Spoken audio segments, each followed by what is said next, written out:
बाके चोचिन। हमने हमेशा लोगों से यही सुना है कि अगर कोई भी मुश्किल आए तो भगवान कोई ना कोई रास्ता जरूर दिखाता है या कोई ना कोई सहारा जरूर भेजता है। पर क्या हो अगर वही सहारा आपकी जान ले ले तो? यह कहानी 25 साल के सैम्यूल की है, जिसका अमेरिका से टोक्यो ट्रांसफर हुआ था। सैम्यूल काफी खुश मिजाज इंसान था। सैम्यूल का घर टोक्यो के पास एक फॉरेस्ट के बाहरी हिस्से में था और वो जगह उसको बहुत पसंद थी। हर रात की तरह उस रात भी वो बस स्टॉप से अपने घर चलकर जा रहा था। वो हर रात अपने घर के पास एक नूडल बार से अपना खाना पिकअप करता था। उस दिन भी वो उस नूडल बार से अपना खाना पिकअप करने जा रहा था और बस गली के मोड़ पर ही था कि उसको नूडल बार के ओनर मिस्टर टनाका के रोने की आवाज आई। वो उनकी ओर जाने ही वाला था कि उसने देखा कि एक इंसान जिसने अपने मुंह पर एक स्केलेटन के प्रिंट वाला कपड़ा बांध रखा था, वो मिस्टर टनाका के सर पर रिवॉल्वर ताने खड़ा था और उन्हें जान से मारने की धमकी दे रहा था। सैम्यूल ने पुलिस को बुलाने के लिए अपना फोन निकाला कि तभी उसे गोली चलने की आवाज आई और डर के मारे उसका फोन गिरकर टूट गया। सैम्यूल तुरंत छुप गया। छुप के बैठे बैठे जब उसने मिस्टर टनाका की तरफ देखा तो मिस्टर टनाका की लाश जमीन पर पड़ी थी और वो नकाबपोश आदमी उनकी दुकान के काउंटर से पैसे निकाल रहा था। सैम्यूल वहां से डरकर भागा, पर एक ट्रैश कैन से उसका पैर टकराया और वो नीचे गिर गया।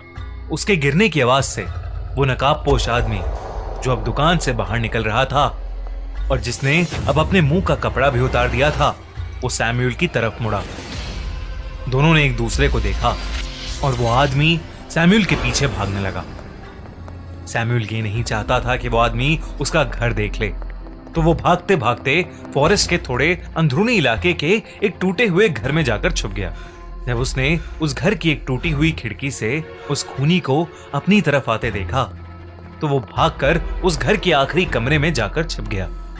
तभी सैम्यूल को दरवाजा खुलने की और उस खूनी के कदमों की आवाज आई। उसे लगा कि आज उसका वही हाल होगा जो मिस्टर टनाका का हुआ। वो खूनी उस कमरे के और करीब आ रहा था कि तभी एकदम से पुलिस की सायरन की आवाज आने लगी और वो खूनी उससे डर गया और उस घर से भाग गया। सैम्यूल ने कुछ देर इंतजार किया और बड़ी हिम्मत करके बाहर निकला। तब तक पुलिस की गाड़ी भी वहां से जा चुकी थी।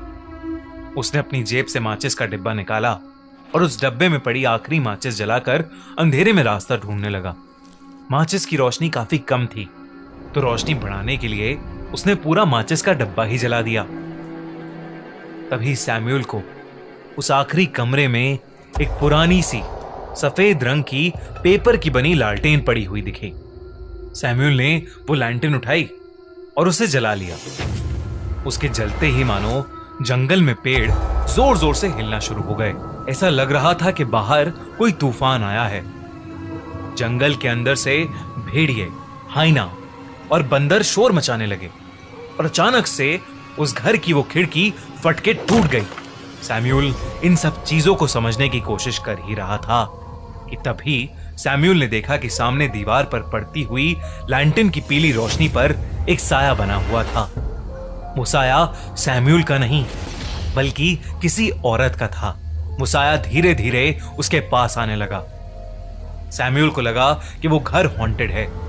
वो फटाफट वहां से निकला और उस लैंटर्न के सहारे अपने घर का रास्ता ढूंढने लगा। पर क्योंकि सैम्यूल उस इलाके में नया था, तो उस लालटेन की रोशनी होने के बावजूद भी सैम्यूल अपने घर के बजाय रास्ता भटक चुका था। वो अब जंगल के काफी अंदर आ गया था। सैम्यूल चलते चलते काफी थक गया था, पर उस जंगल से बाहर नहीं निकल पा रहा था। पास में उसे एक पेड़ दिखा। सैम्यूल जमीन पर पेड़ के सहारे टिककर बैठा और उसने वो पेपर लालटेन जमीन पर रख दिया।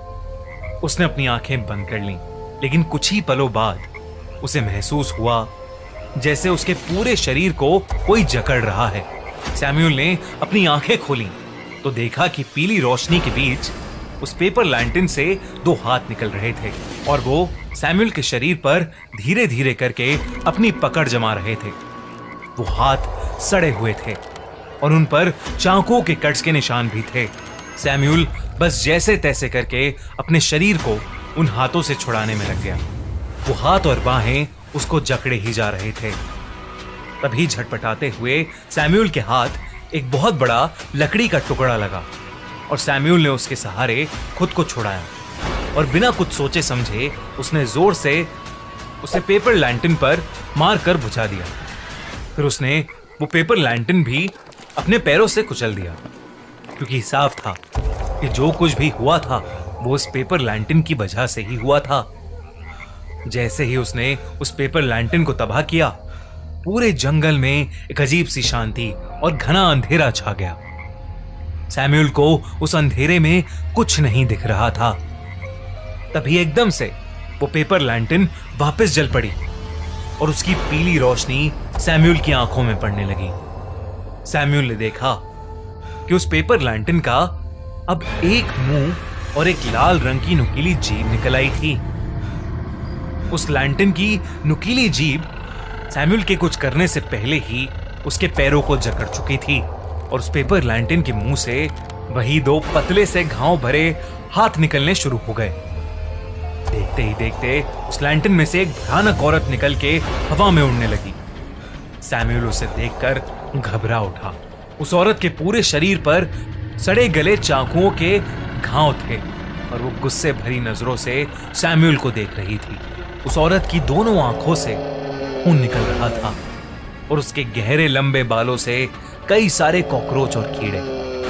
वो औरत धीरे धीरे रोने लगी और सैमुअल की ओर बढ़ने लगी।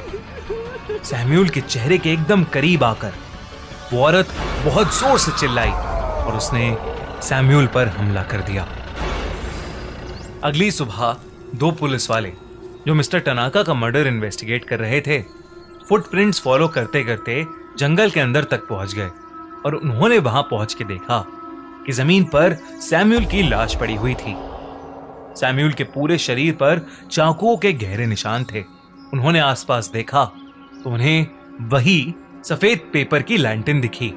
सैमुअल की हालत और पास में पड़ी उस पेपर लैंटर्न को देख पुलिस को एहसास हो गया कि सैमुअल के मरने की वजह और कोई नहीं बल्कि बाके चोचिन है। बाके चोचिन या चोचिनो बाके एक ऐसे इंसान का भूत है जो मन में नफरत के साथ मरा था और फिर उसकी काली आत्मा एक पेपर लैंटर्न के अंदर आकर बस गई थी।